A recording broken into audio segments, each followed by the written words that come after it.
हाँ मुल्की सरकारी सरमायाकारी।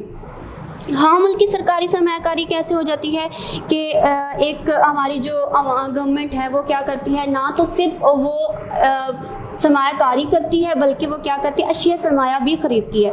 अशिया सरमाया कैसे हो जाती हैं कि उसने क्या कर दिया कि डिफरेंट उसने इमारतें बना दी, कोई कारखाने लगा दिए, तो ये क्या होती है, पहले ये अशिया सरमाया होगी। हम उनको डायरेक्टली यूज़ भी नहीं कर रहे होते लेकिन हम उनको डिस्पोज भी नहीं कर रहे होते। वो कैसे कि जब हम एक इमारत लग गई, एक कारखाना लग गया है तो वो कहीं अरसा तक चलेगा, वो कई साल तक काम करेगा, तो वो मज़ीद क्या होगा, हर साल हमारे लिए इनकम जनरेट करने का बाइस बनेगा। तो वो क्या कर लेते हैं, इस तरह से अपनी डिफरेंट इमारतें भी उन्होंने बना लेते हैं। फिर उसके बाद क्या कर देते हैं, जो उस पर भारी मशीनरी लग जाती है, जो मशीनरी उसका इस्तेमाल कर रहे हैं तो वो भी उसमें ऐड कर देंगे, वो उसके अखराजात भी हो जाएंगे। तो ये हमारे पास आ जाती है हाँ मुल्की सरकारी सरमायाकारी, यानी कि अगर हम उस सरमायाकारी के अमाउंट को भी प्लस करें, इकट्ठा कर लें, कैलकुलेट करें तो क्या बन जाएगा, हाँ कौमी पैदावार मिल जाएगी। लास्ट वन जो सेकंड लास्ट हमारा तौफीर बरामदात, उन्होंने बात की एक्सपोर्ट सरप्लस होता है। सरप्लस से मुराद आपको पता ही है कि अगर आपको चीज़ एक लेवल से ज़्यादा हो जाए तो ऊपर की तरफ हो जाए, बढ़ जाए तो वो क्या होता है, सरप्लस होता है। तो तौफीर बरामदात से मुराद क्या है कि अब हर मुल्क जो है, कोई भी मुल्क है वो क्या करता है, या तो अपने मुल्क में चीज़ें मंगवा लेता है, बरामदात कर देता है, या एक्सपोर्ट कर देता है, वो बरामदात कर देता है। अगर एक मुल्क की बरामदात उसकी दरामदात से क्या हो जाते हैं, बढ़ जाती है। बढ़ती कैसे, अब हमारे पास जैसे हम लोग एग्रीकल्चर हमारी इंडस्ट्री है उसकी बात कर लेते हैं, तो हमारे पास गंदम है, चावल, हम उसको क्या करते हैं, एक्सपोर्ट कर देते हैं। तो हमारा जो एक्सपोर्ट का वो एक जो लेवल है वो ज़्यादा होता है इन केस हम इंपोर्ट कर रहे हैं, हम बहुत कम चीज़ें मंगवा रहे हैं। ये है तो उल्टा ही, लेकिन हम क्या करते हैं, बात कर लेते हैं कि हम चीज़ें करें कि बहुत कम चीज़ें अपने मुल्क में हम मंगवा रहे हैं और अपने मुल्क से हम बहुत सी ज़्यादा चीज़ें जो है दे रहे हैं। तो क्या हो गया, इससे हमारी एक्सपोर्ट ज़्यादा होगी, बरामदात ज़्यादा होगी और दरामदात हमारी कम है, तो हमें इसका प्रॉफिट मिल रहा है, प्रॉफिट सरप्लस हो रहा है, यानी कि हम लॉस में नहीं जा रहे। हमें जो बाहर से अमाउंट मिल रही है, हमें जो ज़र मुबादला मिल रहा है वो ज़्यादा मिकदार में मिल रहा है। तो ये भी चीज़ें क्या आ जाती हैं, खाम कौमी पैदावार में शामिल हो जाती हैं। फिर खालिस बैरूनी सरमायाकारी की बात कर लेते हैं। खालिस बैरूनी सरमायाकारी भी ऐसे ही है कि हम बात कर लेते हैं कि एक अगर हम लोग, वही मैंने आपको बात की कि हम पहले तो चीज़ें भेज रहे हैं और लेके आ रही हैं, वो एक्सपोर्ट्स एंड इंपोर्ट्स होगी। अब सरमायाकारी में है कि हमारे मुल्क के कुछ लोग जाके दूसरे मुल्क में अपना पैसा इन्वेस्ट कर देते हैं, वहाँ सरमायाकारी करते हैं, और दूसरे ममालिक के लोग जहाँ पे आ जाते हैं वो यहाँ सरमायाकारी कर रहे होते हैं। जैसे कुछ इंस्टीट्यूशन है हमारे गवर्नमेंट के जो बात कर लेते हैं, वो दूसरे ममालिक की तरफ से हमारी इसमें इन्वेस्टमेंट हुई भी है, कुछ हमारी है कुछ उनकी है। तो इसी तरह से क्या होता है कि वो अपने जितनी भी सरमायाकारी होती है उसमें भी डिफरेंस ऐसे ही है, जैसे आप बरामदात और दरामदात में डिफरेंस निकालते थे, इसी तरह से बैरूनी सरमायाकारी में भी निकालेंगे। अगर हमारे मुल्क में जो कोई और मुल्क आके सरमायाकारी करता है वो बहुत कम करता है, लेकिन हम किसी मुल्क में जाके इन्वेस्टमेंट ज़्यादा करें तो हमें क्या होगा, वहाँ से भी हमें पैसे ज़्यादा मिल जाएंगे। तो ये सब अखराजात वगैरह होते हैं जो हम लोग क्या कर देते हैं, हम कौमी पैदावार में एडअप कर देते हैं। तो ये सब चीज़ें मिला के अभी हमारा ये पॉइंट डिस्कस हुआ है, हम कौमी पैदावार, ठीक है। इसके बाद आ जाएगा हमारा खालिस कौमी पैदावार। खालिस कौमी पैदावार को हम देख लेते हैं। खालिस कौमी पैदावार क्या है कि हम बात कर लेते हैं कि खालिस कौमी पैदावार को हम बयान कर सकते हैं एक इक्वेशन से कि हम कौमी पैदावार में से हम मशीनों के फरसूदगी अलाउंसेस हम उसको माइनस कर देंगे। हमारे पास सबसे पहले हम कौमी पैदावार तो मिल गई, हमने इसमें से आपको एक और चीज़ निकालनी है। ये तो हमें पहले हमने इन सब चीज़ों से हमने हम कौमी पैदावार मालूम की, ये हमारे पास आ गई। अब हमने क्या कर देना है, खालिस कौमी पैदावार की तरफ आना है कि मज़ीद उसमें हम क्या चीज़ें निकाल के हम खालिस की तरफ आ सकते हैं। तो मशीनों के फरसूदगी अलाउंसेस कौन से होते हैं, जैसे आप एक मशीन लेके आते हैं, इन केस वो आप जिस दिन लेके आए वो उसकी कीमत 2 लाख है, लेकिन अब डे बाय डे वो क्या होगी, वो ख़राब होती रहेगी, घिसती रहेगी, कम होती रहेगी। तो आप अगर उसके कुछ पैसे अलग से रखते नहीं रहेंगे तो जब अगर बात कर लेते हैं 2 साल 4 साल 5 साल के बाद वो मशीन ख़राब हो जाती है, बिल्कुल ख़राब हो जाती है, आपने कोई भी पैसा उसके लिए रिज़र्व नहीं किया था, तो ये तो फिर आपके लिए मुश्किल हो जाएगा कि आप नई मशीन लेके आएँ। तो ये एक सेविंग्स का ले लेते हैं कि हम मशीनों की फरसूदगी, यानी कि जो उसमें तोड़ फोड़ का अमल आता है, कुछ थोड़ी सी हमें उसकी ज़रूरत पड़ती है ठीक करने की, कुछ हमारी जो कुछ टाइम के बाद बिल्कुल ही ख़त्म हो जाती है, हमें दोबारा से लेनी पड़ जाती हैं। तो हमने क्या कर देना है, वो अलाउंसेस हमने हर सालाना होता है ये सब प्रोसेस, तो हमने हर साल निकाल लेने उसमें से, या मंथली हमने निकाल लें, जैसे भी एक जो कंपनी है उसकी जो रूल्स हैं, जो उनकी कुछ कंडीशंस हैं उसके मुताबिक वो क्या करेंगे, फरसूदगी की अलाउंसेस निकालेंगे हम कौमी पैदावार में से, तो खालिस कौमी पैदावार आ जाएगी। ठीक हो गया। तो अब उन्होंने बात कर दी, नेक्स्ट पॉइंट हमारा आ जाता है, ये भी हम कर चुके हैं, अब हमारा आ गया कौमी आमदनी। यानी कि कौमी आमदनी हम किसको कहेंगे, ये कौमी आमदनी को ही पेश कर रहे हैं तसव्वुरात, उसमें भी एक पॉइंट आ गया कौमी आमदनी। कौमी आमदनी आपको पता है वही बार बार बात हो जाती है कि या तो हम कहते हैं कि ज़री मालियत है, या हम कहते हैं वो आमदनी है, या हम कहते हैं वो क्या है, खर्च है। लेकिन इसमें हमने क्या बात कर देनी है कि ये सिर्फ मुआवजे हैं, यानी सिर्फ आमदनियाँ हैं, ठीक है। तो अशिया खिदमात के इवज़ मुआवजे, अशिया खिदमात आपको पता है कि वही हैं कि जो आप डायरेक्टली यूज़ कर देते हैं वो अशिया हो जाती है, जिस सर्विसेज आप लेते हैं वो खिदमात हो जाती हैं। मैं एक खिदमत पेश कर रही हूँ इन केस, तो मुझे क्या होगा, मुझे मेरा मुआवजा मिलेगा। जो आप कोई और मज़ीद अशिया दे रहा है, जैसे कोई चीज़, कोई फ्रूट बेच रहा है तो आप उसे फ्रूट लेंगे, वो अशिया हो जाएंगी तो आप उसको पैसे देंगे। तो ये क्या होती है, कौमी आमदनी होती है। लेकिन हम बात करते हैं कि हमेशा सारे जो मुआवजे होते हैं वो अशिया खिदमात को नहीं मिलते। क्यों नहीं मिलते, कि कुछ उनकी मज़ीद जो है ना हमको तकसीम कर देते हैं, वो कुछ मदों पर, कुछ जो अक्सर कुछ और हमारे जो आते हैं पॉइंट्स आते हैं, हम उन पे क्या कर देते हैं, उनको खर्च कर देते हैं, उन मदों पे लगा देते हैं। वो कौन सी आ जाती हैं जो कौमी आमदनी में शुमार नहीं की जाती। सबसे पहले सरकारी आने यानी गवर्नमेंट सब्सिडीज़ आ जाती हैं। तो गवर्नमेंट सब्सिडीज़ क्या हैं, जो आपने पढ़ा भी होगा, मैं अगेन रिपीट कर देती हूँ। सरकारी आने हो जाते हैं कि अगर आपके पास एक फैक्ट्री है, आपने घी बना दिया, इन केस हम भी घी की बात कर लेते हैं कि हम कहते हैं 1 किलो घी हमारे जो फैक्ट्री में बन रहा है, जो हम कस्टमर को देना चाहते हैं, वो 200 रुपये पर केजी है, ठीक है, 200 पर केजी है हमारे पास घी, 1 किलो की बात कर लेते हैं। लेकिन क्या है कि हमारी आवाम इतनी उनके पास इतने पैसे नहीं हैं, या वो ले नहीं सकते, या हमारी आवाम गरीब है, मुल्क गरीब है, तो क्या होगा, हम गवर्नमेंट क्या करेगी, जो आजिर होगा उसको तो यही पैसे देगी, लेकिन वो क्या कर देगी, हो सकता है कि यहाँ से वो क्या करती है, 50 रुपये वो उसको सब्सिडी दे देती है। यानी कि आवाम को ये चीज़ मिलेगी 150 की, जबकि गवर्नमेंट अपने तरफ से 50 रुपये ऐड करके 200 रुपये पूरे करके वो किसको देगा, आजिर को देगा। तो ये क्या होती है हमारी डिफरेंट, जो अगर हम बात करते हैं कि 50 तो पहले क्या हो गया, गवर्नमेंट ने निकाले ना ये 50 रुपये, ये ज़रूर किसी आमदनी या किसी खर्च या किसी मुआवजे के थ्रू आए होंगे, वो मज़ीद हम दोबारा किसी और को दे रहे हैं, वो दोबारा से कैलकुलेट होकर ये बन जाएगा।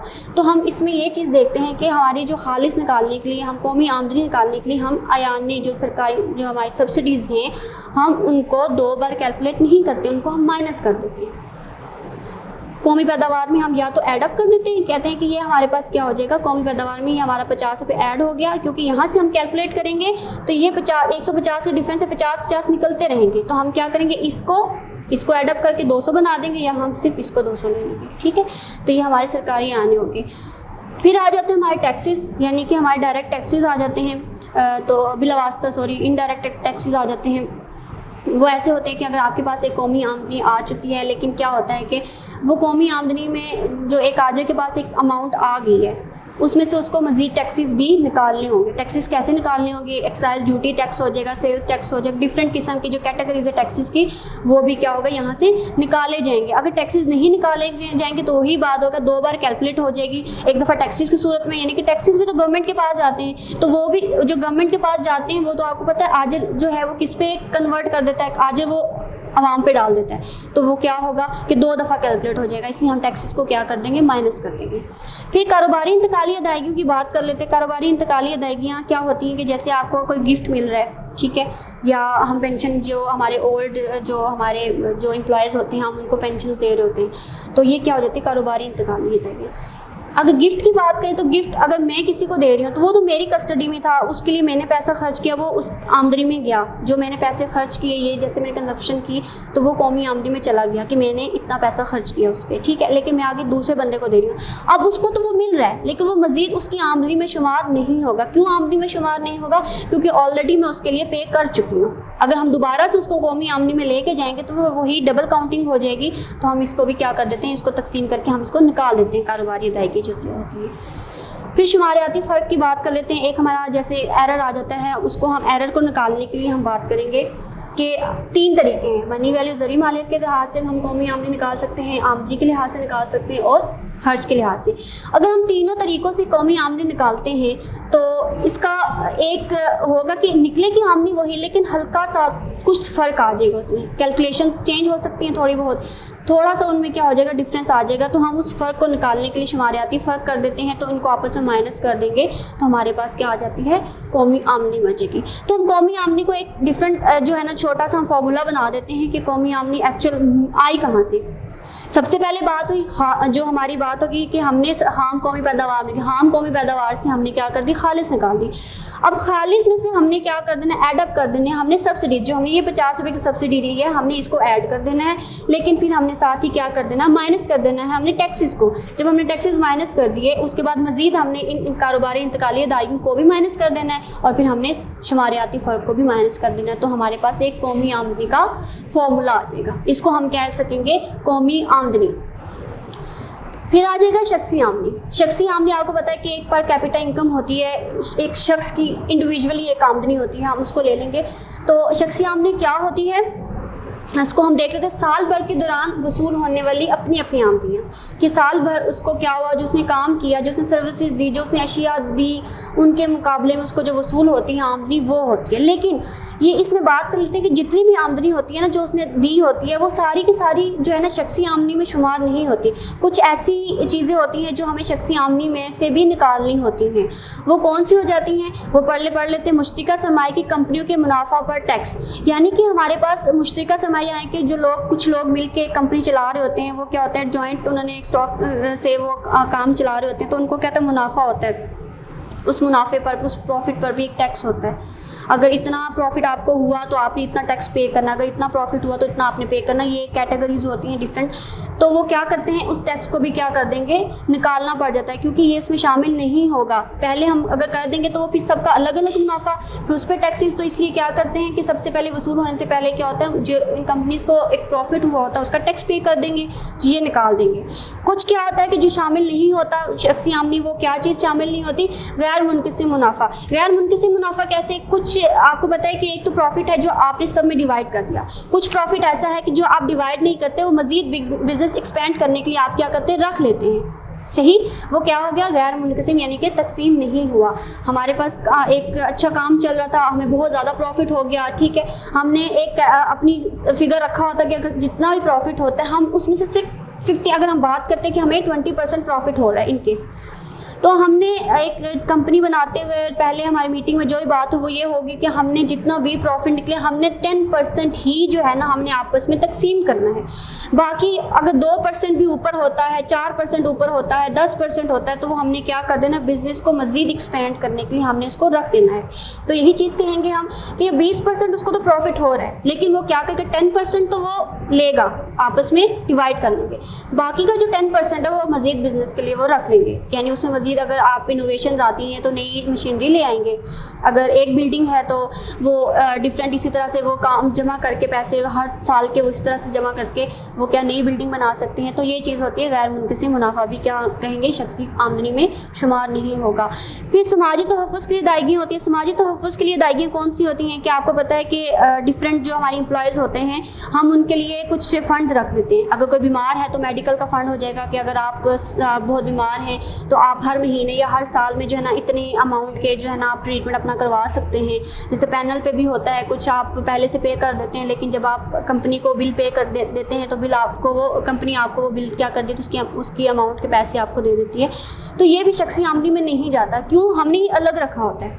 ये अलग क्या हो जाएगा, लोगों के तहफ़्फ़ुज़ के लिए होता है।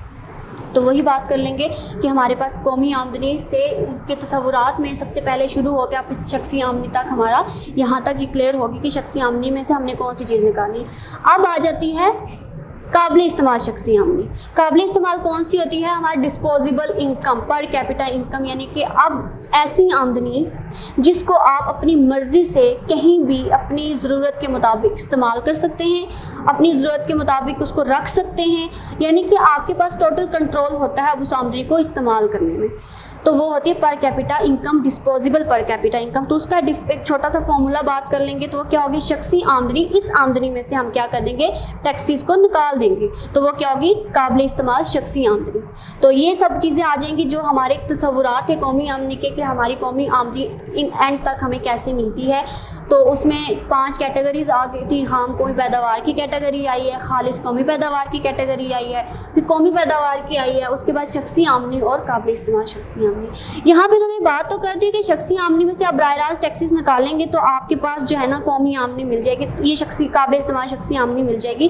तो एक्चुअल में ये चीज़ में तो गलत है, क्योंकि हम लोग हर एक एक कदम पे टैक्स फिर भी पे कर रहे होते हैं। हम जितना मर्जी भी निकाल रहे हैं टैक्स को अपनी लाइफ से, तो ये कभी निकलेगा नहीं। मैंने आपको पहले भी बहुत दफ़ा एग्जांपल दी है कि अगर हम शैम्पू की बोतल लेते हैं, हमने पहले टैक्सेस दे दिए यहाँ से, अब हमारे पास काबिल इस्तेमाल शख्सी आमदनी है, इसमें मजीद हम अपनी ज़रूरत की चीज़ें ले रहे हैं। मैंने शैम्पू लेना है, शैम्पू की एक्चुअल प्राइस हो सकता है हो 190, लेकिन मैं कितना पे कर रही हूँ 220, तो मेरा उसके ऊपर टैक्स भी जा रहा है। तो ये टैक्स चलता रहेगा, लेकिन एक होगा कि आप बराह रास्त किस्म के टैक्सेस निकाल देंगे तो काबिल इस्तेमाल शख्सी आमदनी आपको मिल जाएगी। और ये सारा जो है ना वो क्या है, तसव्वुरात हैं कौमी आमदनी के।